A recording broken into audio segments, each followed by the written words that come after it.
And we're live. Welcome to TC meeting 2005-04-15, I think.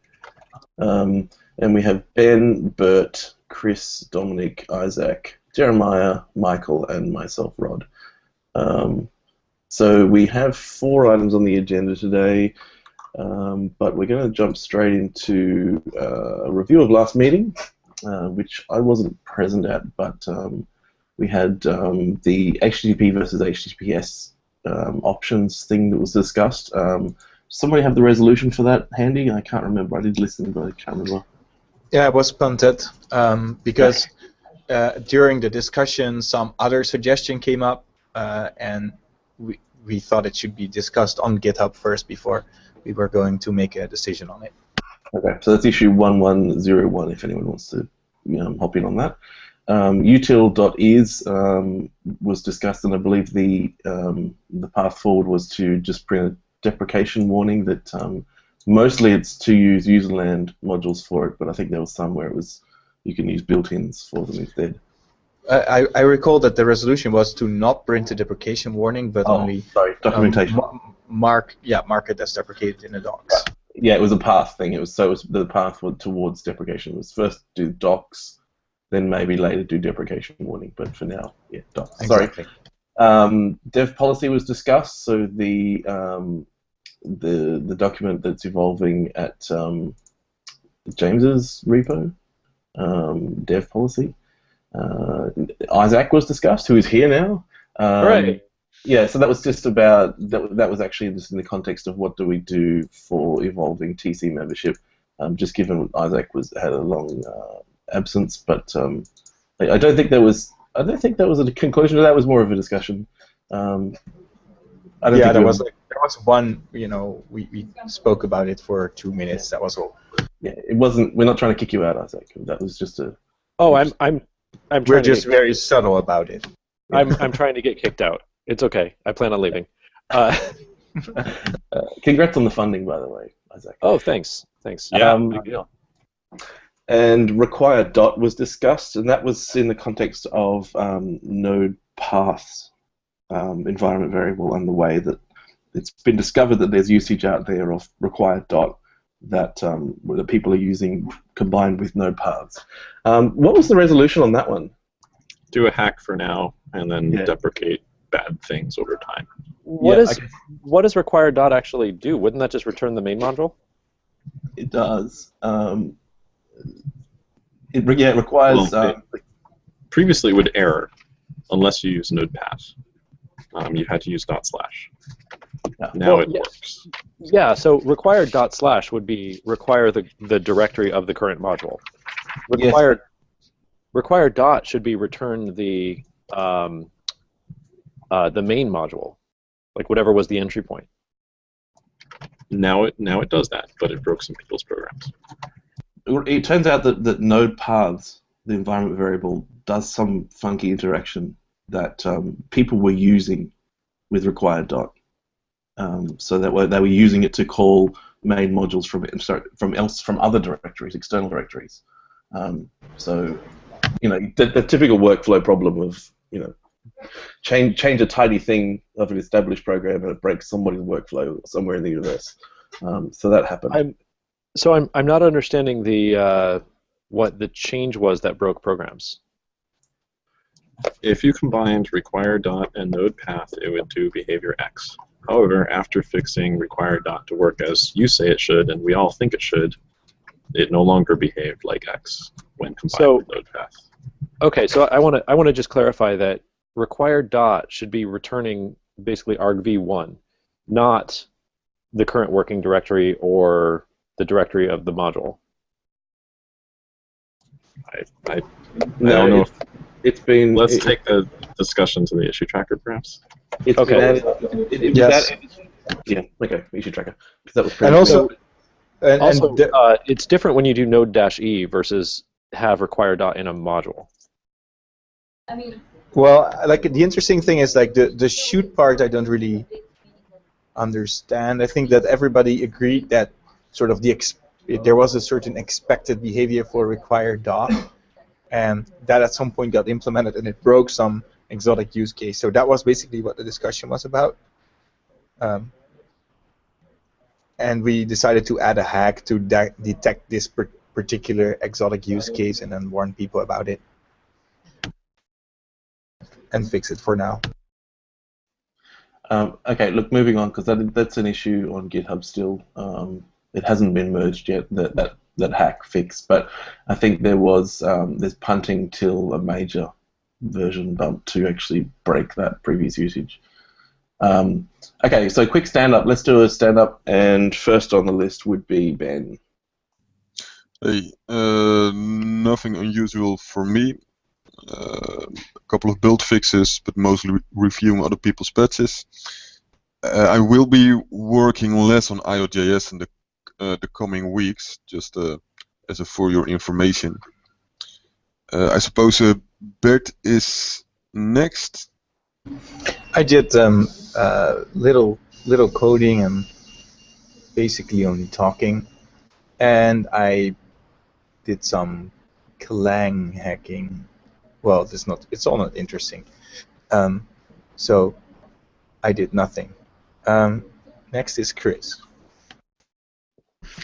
A bit of commenting on the dev policy.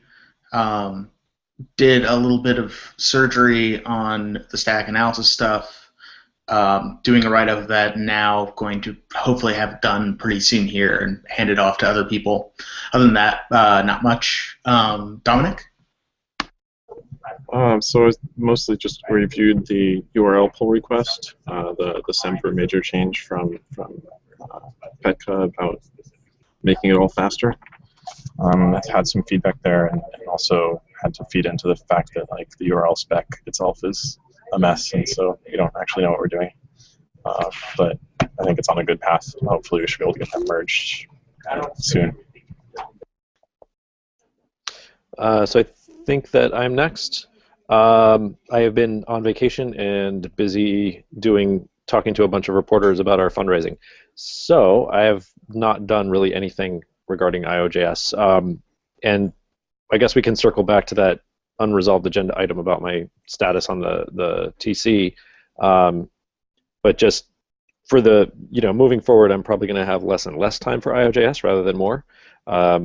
Once we get, I think the most important thing that I'm really concerned about is the reconciliation and just kind of being available as a resource for streams and module system stuff, and of course, however NPM interacts with Node or io.js. So maybe we can figure out the best way to move me out of this role. Next is Jeremiah. Well, So I've done some issue management, but it's mostly I've been working on helping out the dev policy and getting that going along, and how io.js does stuff in terms of implementing that in the dev policy and that sort of thing. Next would be Michael, unless someone else wanted to say something. Okay, so I've also been just kind of putting in feedback on the dev policy, and also trying to write up a more human-readable summary of the differences between what the Foundation has put together now and what we have in io.js. That was a lot of work, by the way, Michael. Do you want to give, what was the issue number for that so we can just link people to it? Yeah, it's on the agenda. Sorry. We can just pull it up in the agenda. It's fine. Great. No, I did that actually. Yeah. So that was 1416. Sorry. So that's me next. So I've been catching up mainly on build working group stuff. So I've done a bunch of stuff there, including hooking up automatic CI runs for pull requests. So that's happening now. I don't know if anyone's caught up with that thread, but whenever you do a pull request or update a pull request, you trigger a Jenkins test run. Depending on whether you are a collaborator or not, it'll choose the appropriate job. It's just not reporting back to the issue where that's running, so you have to actually go to Jenkins to find out what the job is that you've triggered. But that's happening now. There's more work to be done there. I've opened a work in progress issue to track that. Caught up on a bunch of old issues in the build working group. Organised a build working group meeting for today, so I think it's in 2 hours from now. and what else was there? Something else. I did a big write up of this, called it the state of the build, which is the state of io.js build working group and where we're at with regard to resources and how we're using them. So if anyone wants to check that out, it's on the build working group repo issue list. So there's quite a big write up there, including there's some graphs down the bottom about traffic and downloads that we have so far. That information is not as rich as I'd like it to be, but it's a start. So, Rod, can I ask you one thing real quick?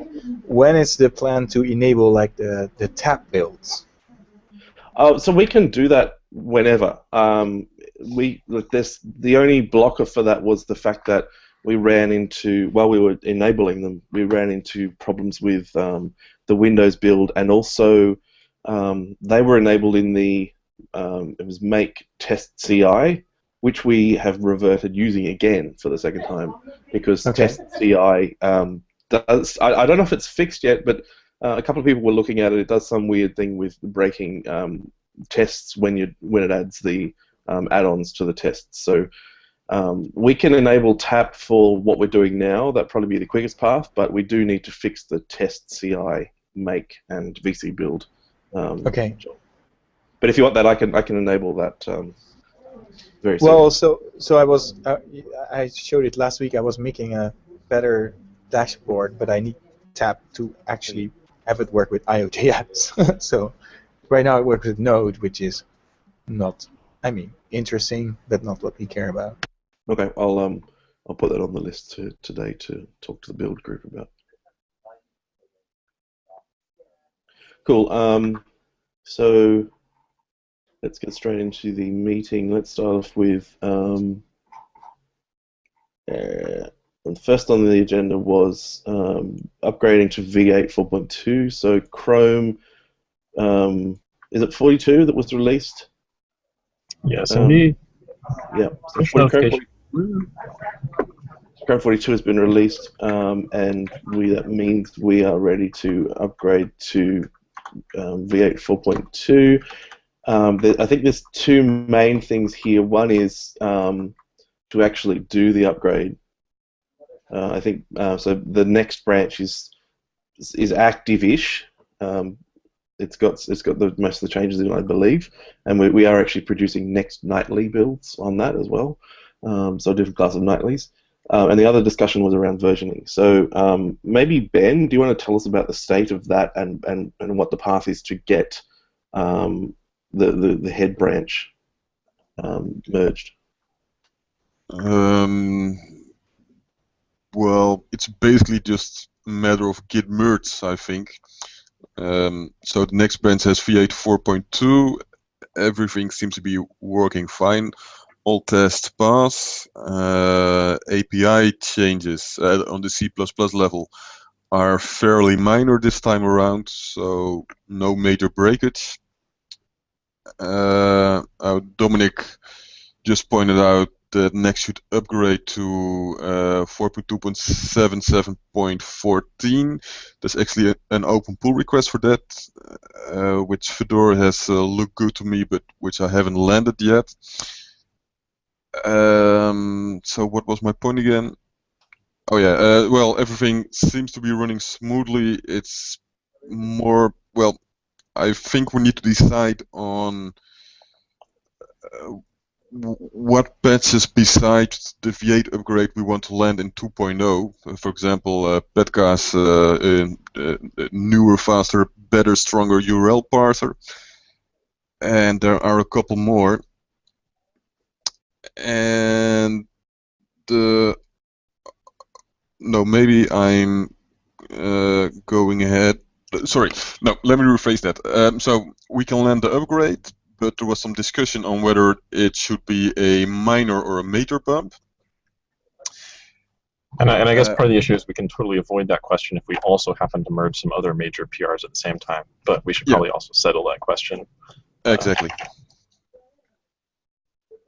Hey, do you have a link to the discussion about the URL parser changes?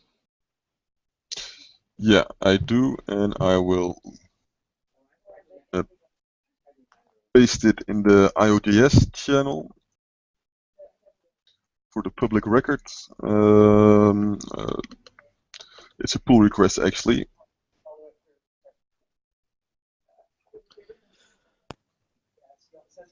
I have a lot of code that depends on that thing working the way it does. So if there are breaking changes in it, it's So gonna be a challenge. it's The test suite has only expanded, but the breaking changes. Basically, the properties move to the prototype instead of on the instances. So things like util._extend won't work the same. And there's setters now that keep the URL updated. There's what now? The setters that keep the URL updated when you change Oh, one that's- property on the URL. That's fancy. Look at that. I think we tried doing that, and it was we tried doing that with setters a while ago, and V8 was like punished us with terrible, terrible performance. But if this performs better, then it sounds like that's actually been resolved apparently.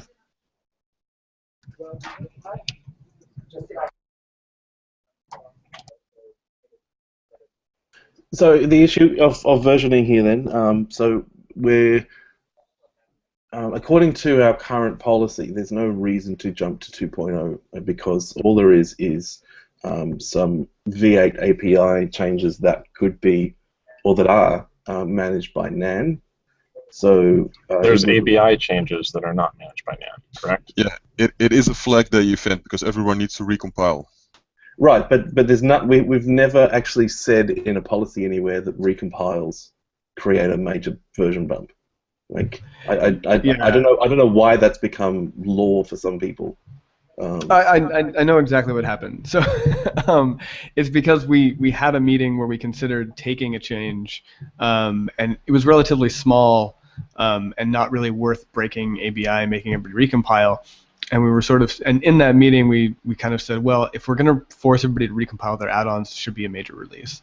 And everybody kind of agreed to that. But we never went back and actually officially changed the policy.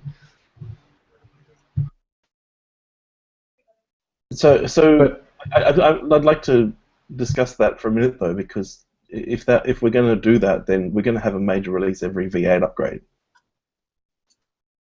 because they do this regularly. I'm really sick of these okay with that? Semper Major pull requests sitting around for 6 weeks. They get merged. So I would suggest that we don't actually need a Semper Major bump if it requires a recompile. What we need is a Semper Major bump if it requires you to touch the C++ code. Like if the ABI changes, or if the actual C++ API changes, then that's Semper Major, right? Like the module won't work. That's our current policy, yeah. Yeah, and I think that that's really all we need.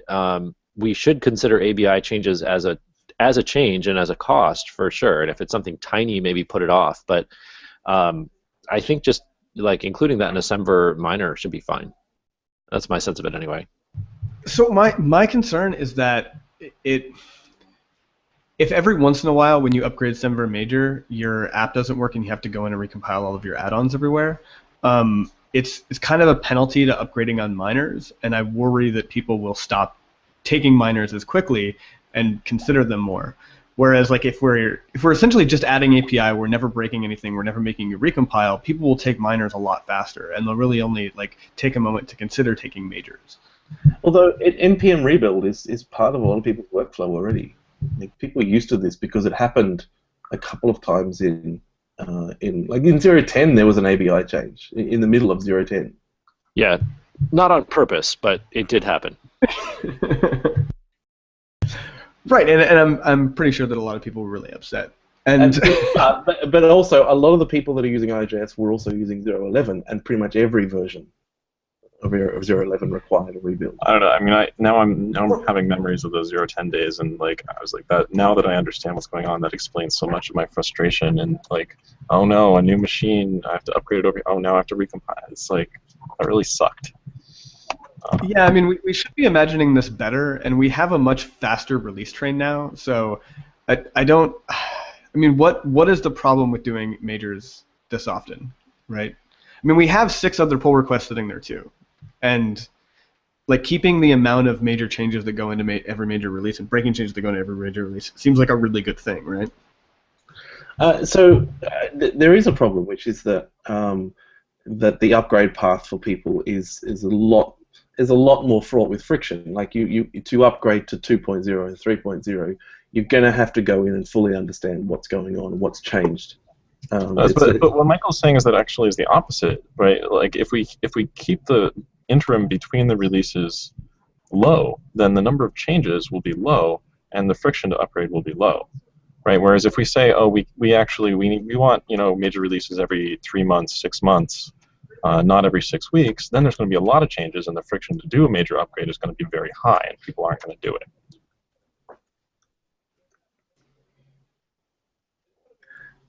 Yeah, I don't really agree with that though, because you're still going to have, because there's going to be something in there for everyone. Like you're going to be one of the people at some stage that has something break on you, whether it's this major or the next major.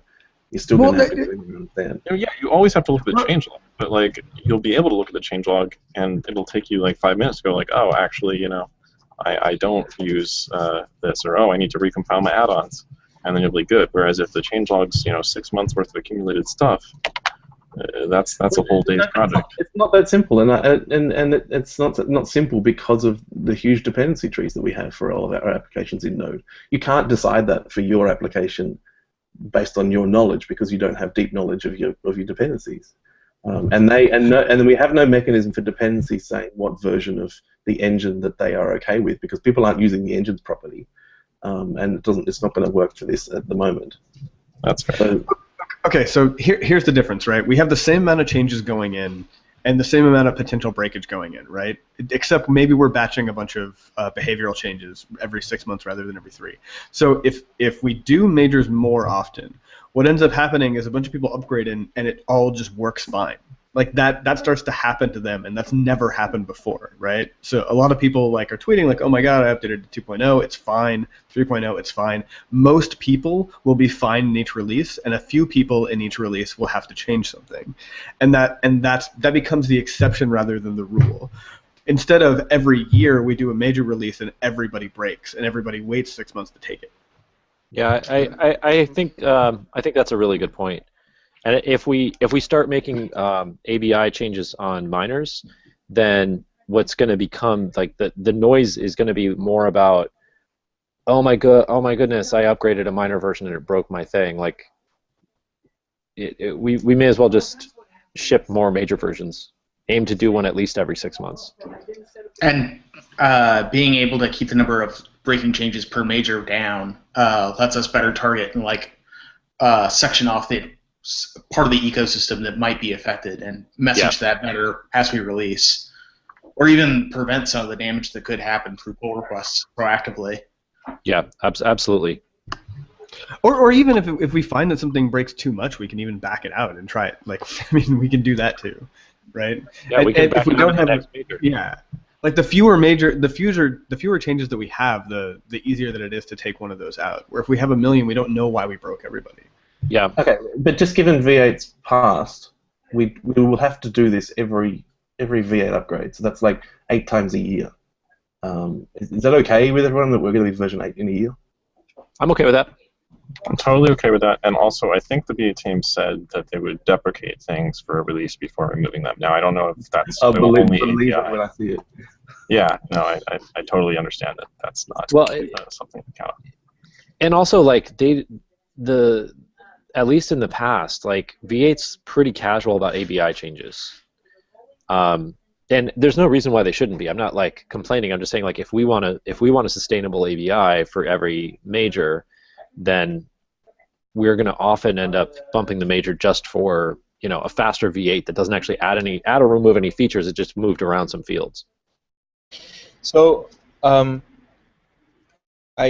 haven't said anything, but I think I find it really difficult, but I'm more I think in Michael and Isaac's camp here, and we just want to do a major that like is really casual. But in the long term, I think we should just take control over the C++ API, and say, you can't use, we are not supporting the V8 API. use nan. That would basically be the thing. And also maybe put nan inside Node and not as like a header or something that you put in your add-on. If we do that, then we basically can decide when the JavaScript API breaks. I don't think it's quite as simple as that, because nan can only paper over small differences. If V8, for example, decides to redo the persistent handle API again, there's only so much nan can do, and at a certain point, people will have to upgrade their code. Yeah, that's probably true, but it's also imaginable, to me at least, that we might diverge much further from the V8 API than just the thing that nan currently does is like bridge basically two versions of the V8 API or a couple. That's true, but forecasting that far into the future, I think, is dangerous, and we've seen that done before. So let's not try to go too far. I would agree with that. Yeah, that's true. Okay, so it sounds to me like pretty much everyone here is agreeing that ABI changes, anything that requires a recompile of add-ons, should be a major version bump. Is that correct? Does anyone else disagree with that? Yes, with the caveat that we may have to do it in a minor someday anyway for a security change. Just putting that out there. If you look at the dev policy for the foundation, it basically says that ABI changes are going to cause a major bump, but there's an exception in there for security updates if we have to. So. Seems fine to me. Can somebody pull request I think it's the roadmap document to update that to current language? Can someone put that hand up for that? I can do that, yeah. Thanks. Okay, I'm not going to be the lone dissenter, so I'll be a 0 vote on that. So that's fine. So the next release, just to confirm as well, Ben, the change in this V8, was it just the signature thing, or was there something else? Yeah, there were a couple of changes, but I think the two visible ones are signature and object force delete was removed. I know there are some add-ons that use it, so those will presumably break. And the patch for floating, we can get rid of that. Oh yeah, that's we're going to drop that.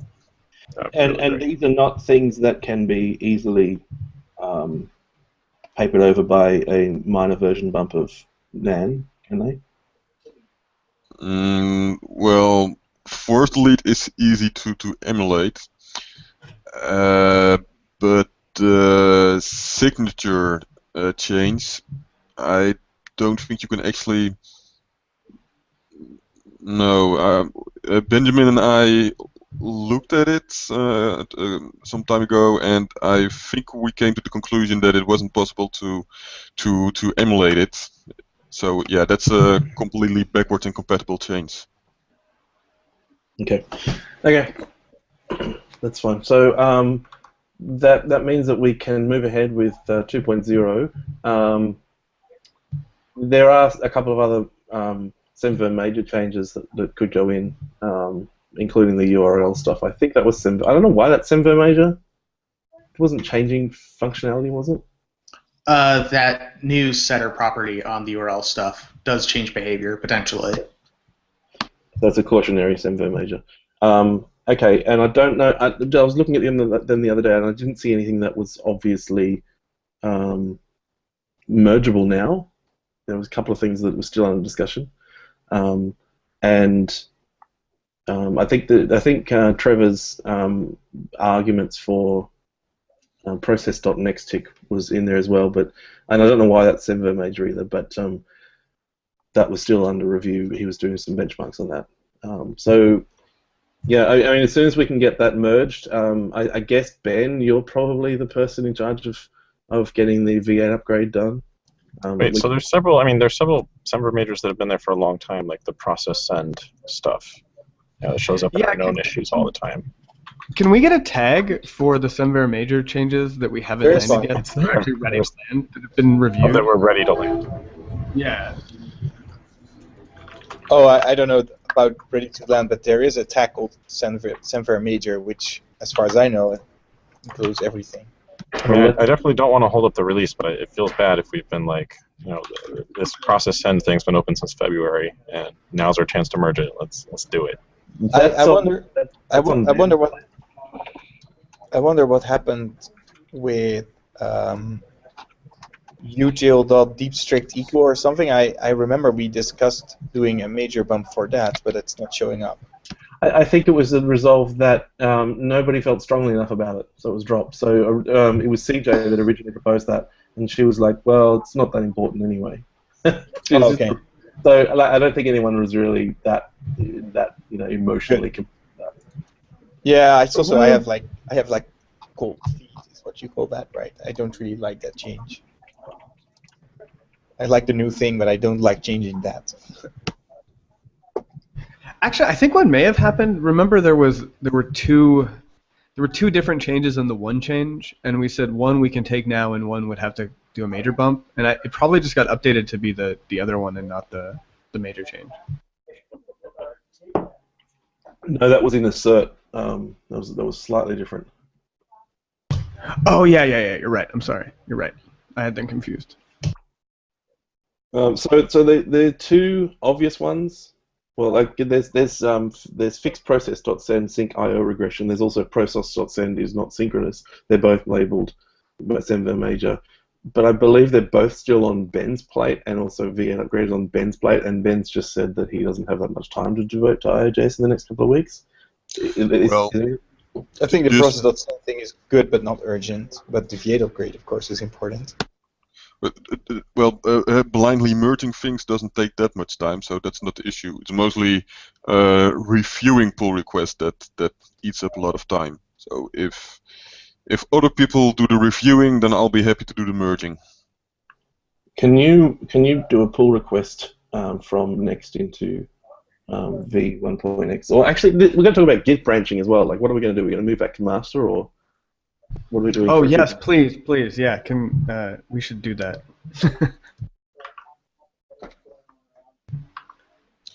Chris has the proposal for that. Chris, are you ready to do that? Yeah, I think so. It seemed pretty straightforward just to move to master. I'll PR what needs to change in the release docs. I'll sign up to do that. Not sure if there's anything else that particularly needs to change aside from switching the project over to master as the main branch. I'll look into it. Awesome. Also, I mean, Fyodor's not on the call, but I'm sure that Fyodor can review the V8 patch.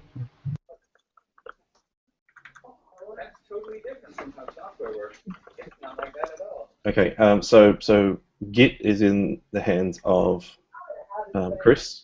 V8 upgrade is in the hands of Ben. Process.send. Do you remember, Ben, where that's up to? Does that need more reviewing, or can that just be merged? No, that's ready. The reason it's Semver major is because, well, hey, it's arguably an API change, or at least a behavioral change. But yeah, it's ready. And there's actually another pull request I just remembered that should be Semver major as well that I forgot to tag. I'll add that. I'm going to add a new label, like Michael suggested, called Semver major ready. We also have the 2.0 release milestone that stuff's already assigned to. Oh, really? Okay. And that's up to date, is it? That seems to be a more realistic-ish view of things that are ready to merge. Cool. I don't know about URL. I gave a lot of feedback, and he hasn't quite made the changes yet, but he seems pretty responsive, so I think we'll be okay. Isaac, do you think you'll have time to review the URL stuff, or are you happy to just suck it up? I'm happy to review the URL stuff. I'm mostly going to be. I'm actually already looking at it, mostly with an eye towards making sure that the behavior is correct. I agree it needs to be Semver major though, because it is a a change. If you update the URL object, you might be surprised that the ref field gets changed. Yeah, in terms of just like correctness of parsing and stuff, it slightly increases that. It doesn't make it terribly more compliant with either browsers or the spec, but it helps a little bit. Just so we're clear, I have to never ever let this one slide. There is no spec for URL parsing. There's a spec for URL resolving, and no browsers follow it. But there is no spec for what you call the parts of a URL. Okay, well, we're gonna have to disagree on that one. This is not for you. This is for all the people listening. No, the spec is not normative about what the parts are named. This is explicitly in the specification for URLs. No, that's just not true. If we're really playing to our listeners here, there's a terminology section. Are you talking about the RTF or the specification for the location URL? The URL standard.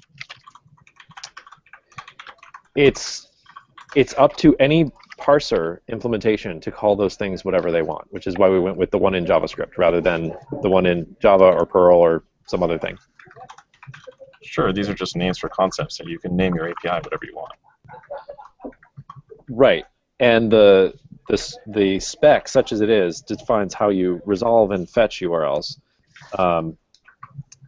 But not. It also defines how you parse them into abstract data structures, how you reify those abstract data structures into JavaScript objects or Perl objects or whatever is your own concern.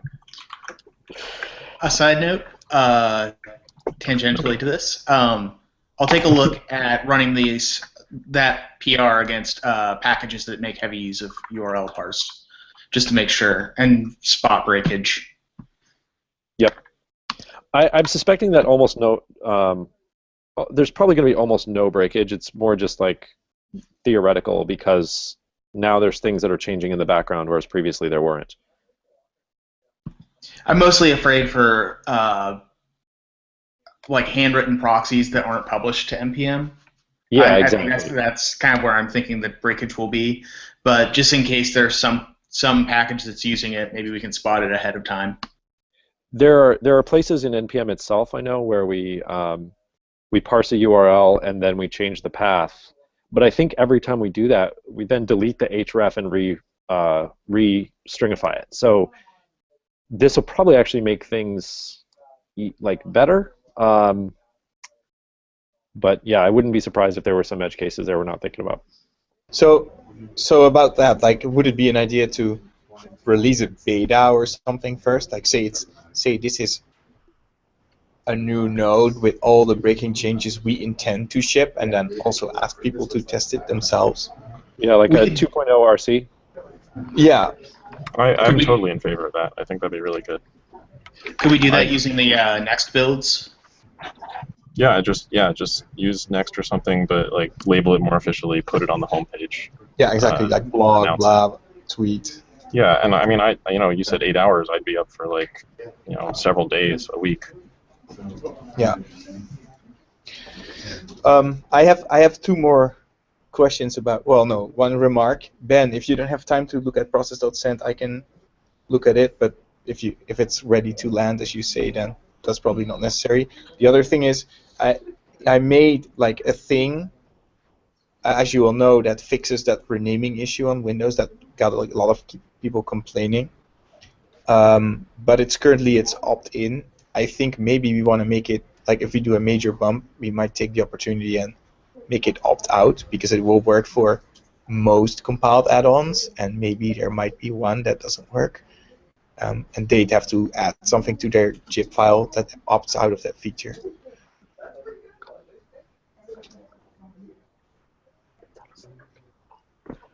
I hear some whispers, but no real. Sorry, I was talking to somebody outside of this call. Okay. So nobody has an opinion about this? Because then I will just. Give me the executive summary, like 5 words or less. All right. So my question is, I made a way for package authors to fix. It's already way more than 5 words, Bertje. Yeah, but it cannot be shorter. Okay. That win delay load thing, which is now opt-in. I want to make it opt-out. And I think a major version bump would be the time to do it. Why is it better to have it as an opt-out? Because most package authors probably are not aware that this option exists, and they will not enable it until someone sends them a pull request. Okay, so the And the other reason is that I believe in reasonable defaults. Okay, just to make sure. So it's currently disabled by default, but you want to enable it by default. Yes. All right. And what's the expected breakage / fallout? Well, no compiled add-ons that derive from a class that exports virtual methods won't work. So like node heap dump, for example, would have to opt out of it, and I haven't discovered any other packages that would have to opt out of it so far. Oh, right. Okay. Yeah. Now I remember the issue. Yeah, it seems like a reasonable change to me, and I suppose the guy that wrote node heap dump should just update his damn code. Don't use exported virtual functions. No, yeah, it seems reasonable to me. So +1. If anyone else has an opinion on it. I don't think so. Okay. I don't think Is so there an either. issue for this somewhere? Sorry, what was the question? Is there an issue for this somewhere? Can we discuss it? The details on GitHub. Yeah. So wait a second. Continue somewhere else. Yeah. Sorry, I'm not grokking the details here because I'm writing at the same time. So I haven't actually written anything for this because I don't understand what you're talking about. So if we can move to GitHub, that'd be great. So we have a bunch of tasks. The thing on doing an RC build, I'm taking from that we want to. We don't just want to point to a nightly build, that we want to actually have it labeled an RC. Unless everyone's happy with just giving out a nightly, like linking to a nightly build. So I'll figure out the best way to publish a build that has, that says it's an RC, and then we'll publish that somewhere, whether it's in the nightly directory or another directory, and then we can do that off the website. So apart from that, I'll just review the action items coming out of this. So action item for Isaac to further review the URL changes, but aside from his review and Dominic's feedback in there, it should be ready to merge. Chris just added that he will test packages against the URL PR and write up results. So there's some work around the URL pull request still to go in. Chris is going to handle the Git changes, getting off v1.x, and do I take it from that we're also going to branch at v2.x, Chris, or? We'll branch at v2.x when we start working on v3x. So right. v3x becomes master, and 2x will be 3 months from now, or 6 months from now, or whenever we do the next major. 6 weeks from now. 6 weeks. Sorry. So okay, and Ben's going to pull request next back into master or whatever it takes to get the current v8 into master or v1.x, whatever, depending on how quickly Chris gets that done. I'll do the RC build stuff, and everyone else can look at the milestone for 2.0.0 that has 4 things in it. That you can review that before it goes in. So let's move the discussion to GitHub beyond that, unless anyone else has anything to add. No, good. Let's move on. So the next issue is issue 1413. Michael added about combining a TC and Node core call. Michael, do you want to background this one? Yeah, essentially, in the last call about the dev policy, the idea was brought up like, hey, why don't we just combine the Node core weekly call and the io.js CC call, so that one, like, they know what each other are doing, and as we if we're going to work towards converting the projects, then people need to understand what each other are doing. And also, in the interim, it would, we would have much less of a possibility of diverging in ways that would become incompatible between the two projects. So it would just sort of increase the communication between the two groups. And essentially, we would just they would have an agenda and we would have an agenda and we would combine the agendas together. We wouldn't be combining voting rights or anything like that. So yeah, I mean, I want to know how people feel about it and then decide if we're going to do it. Is that a single meeting or one meeting per TC? I think a single meeting. I don't think that people have time to do 2 meetings a week. I think that was one of the justifications there. So if we could just combine them and do 1 meeting, it would be much better for everybody. Yeah, I think that's what the consensus was in the last whatever combined call we did last for the dev policy.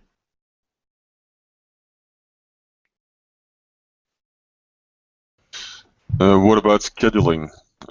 We have a lot of people in different time zones. Well, we stretch time zones more than they do, so I've advised them. They started a doodle, but I advised them that we already kind of went through this exercise and figured out that the only way to get Fyodor and Rod together is really to do the noon 1 Pacific time slot. So it'll be the same time, maybe on a different day as we have this meeting. So within an hour of when we do this meeting is when the time will be.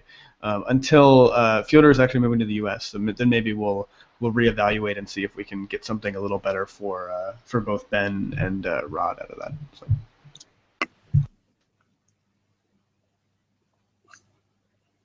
All right, yeah, sounds good.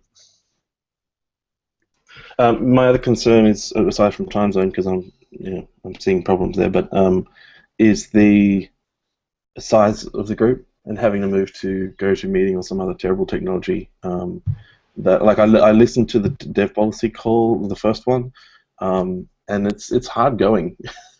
just the way that I don't know what it is about that. We're not even using video here, so it's not like we're using video to help, but there seems to be a lot more friction in that technology. Well, one is that the avatar comes up, so that helps a little bit, and also I don't want to stress enough how used to this technology that we've gotten, and we've gotten better at holding off for each other and pausing for each other, and in the other call we're not as good at that. I think that we all just haven't used that particular technology enough, and so there's just some friction there. But I hope that we don't have to move to GoToMeeting. So we're still under 15 total, I think. So that we should be able to stay on Hangouts, provided that we have a paid account. And somebody was saying that we already have a paid account. I didn't know that we do. I'm technically the owner on the Google Plus thing, and I haven't paid for it. So I don't know. I'll talk to Malta and see if I can maybe get us comped or something. But by the next meeting, I'll try to make sure that we have the 15-person limit rather than the 10-person limit. Okay, cool. And what day would that be on, do you think? Because there's 2 days. There's Wednesday and Tuesday and Wednesday that they have a meeting the day before us. Is that right? Don't they do it Thursdays? I have no idea. Thursday. Yeah. So maybe it'll be Thursday, maybe it'll be Tuesday, maybe it'll stay on Wednesday. I don't know. Okay. Let's move on then, because the next one's yours as well, Michael, which is the diff of the Foundation docs, which is issue number 1416. Right. So the dev policy is really big, and it was kind of hard for people to figure out what was going on with the Foundation stuff when there was just the TSC charter and the lifecycle document. Now there's way more documentation. So what I tried to put together was basically a summary of the differences in the documentation that the Foundation has put together compared to io.js now.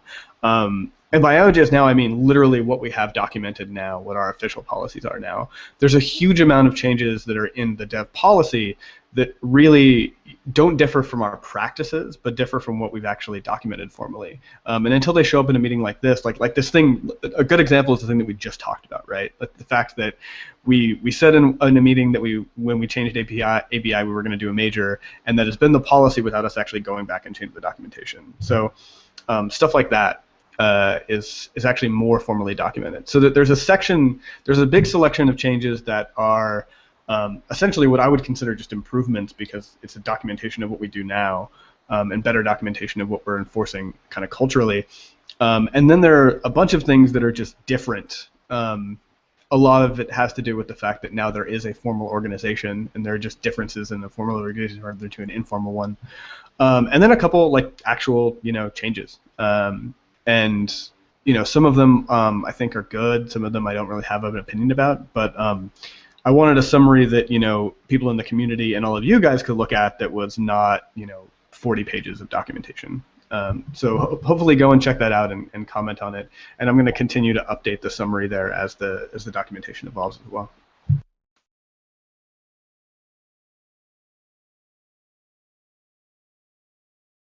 Did we land anywhere with the discussion on half versus 2/3 voting to change? I think it was to change policy or something. That was the only thing that stood out to me as when I think we were pretty positive on it actually in the last meeting that it came up here. It was just that the PR that I had for it had other changes in it, like the change. Yeah, exactly, right. And I remember we were very positive about the other change, and it was suggested that we just split that up, but I didn't get around to sending that in. Yeah. So my impression of the work you did there, Michael, is that the diff is actually kind of small, if that's all there is to it, in terms of things that we should be concerned about. So, yeah. Yeah. And I mean, there's a big piece that's not there yet, which is how the projects would actually get merged. So how the org would get moved over, how the code would get merged, where the branches would start, all of that kind of stuff. Like that just isn't documented yet. That hasn't worked out. That's what people are starting to work on, I think, this week and next week. I would expect something in early May to really be finalized there. And when that happens, I'll probably go and update the summary in this document, or create a new issue that tries to lay it out. So in the context of this, something I forgot to mention at the stand-up was that we've also been doing some work on the LTS stuff. So we have, looks like we're going to have an LTS working group meeting next week. So that should be good. We've got a bunch of people that are interested in doing that. So anyone that's listening to the call or anyone on here that thinks that they have something valuable to contribute there is welcome to head over to the LTS repo and discuss there. But I think LTS solves a lot of problems that we're talking about with major, the major version in bump and all that sort of stuff, and probably feeds into a lot of this foundation merge stuff, because none of us really have a good LTS policy yet, and forming one here in io.js is going to be a very positive move. So. Yeah. I mean, if you look at what the dev policy started with was basically some of the kind of statements that I had about LTS in our roadmap, but no real process. And then James wrote up a big process, and then he just wrote another big change that actually simplified it and changed it quite a bit. And if you look in my diff, I actually say hey, there's an LTS section. I don't know what the status is of our policies from the LTS working group, so I'm not even going to try to diff these right now. But is James on the call that you're putting together as well? I know that he said that he wanted to be involved in the working group. So. Yeah, he's responding to the doodle, so he should be. Yeah, I'll make sure. I'll try and make sure that the time works out so that he can be. Okay, great. Yeah. Because he's been thinking about this pretty consistently for a few weeks now. So Rod, I noticed you invented me as well, but I mean, if I can help it, I'd rather be not on this working group. That's fine. Having Ben there. If you need me, then I'm available. If Ben wants to. Ben, are you going to? Am I going to LTS working group? Oh yes, yeah. I already agreed to that. Okay. Well, in that case, I will not. Okay, that's great. So it's just preliminary discussions on some of the issues that are coming up in discussion on there. So I haven't actually looked at the dev policy stuff in detail, not particularly the LTS stuff. So I should probably review the ideas there. Anyway, moving on, unless anyone else has anything else to discuss before we're going to do a QA with Freenode IRC. Opening up to discussion. Anyone on IRC that wants to ask questions or also have comments into this meeting. So we might pause for a moment to see if anything comes up.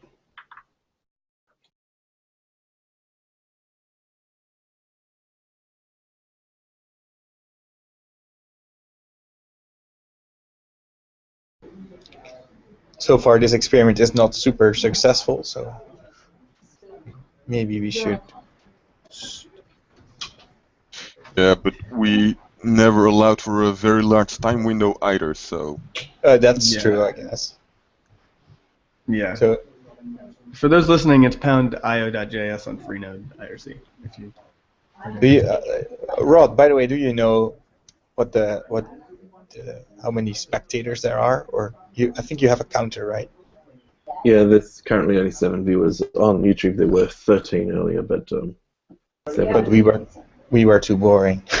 Yeah, we've gone over the hour mark. So Well, it doesn't look like anyone has anything. that's okay. We can do this again. I think the point is just making it regular so people know that there is a spot that you can hop in. Yeah. So okay, we'll move on and just talk about next meeting. Michael, can I assume that the combined TC is not something that's imminent, or is it actually imminent? It might be. I mean, if they actually work out a day that works, then we could have it ready by next week. But I wouldn't count on it being ready for next week. For now, I mean, until we say, hey, we have the date, I would plan on us doing this again next week. Okay. That said, I can't make it next week on Wednesday because there's Fluent, and maybe that's. Oh shit, that's right. I Michael- can't be there. Michael might be going there as well, and I think Yeah, Isaac is going there as well. Yeah, so I think we're down for like half of the meeting next time. So let's do it anyway because we might have 2.0 stuff to discuss. So Ben, I'm assuming you'll probably be around next week. Is that right? Yep, I'll be there. Yeah. So there might just be some like minor stuff to discuss if we're around. I mean, I don't know. Well, let's Okay. just pencil in for this time next week, and if it happens, then great. If not, then whatever. Okay, that's all then. Thanks everybody. I'll get this write-up finished and pull requested in. Thanks Thanks, everyone. all. Yep. Bye-bye. Bye. Thanks all. Bye.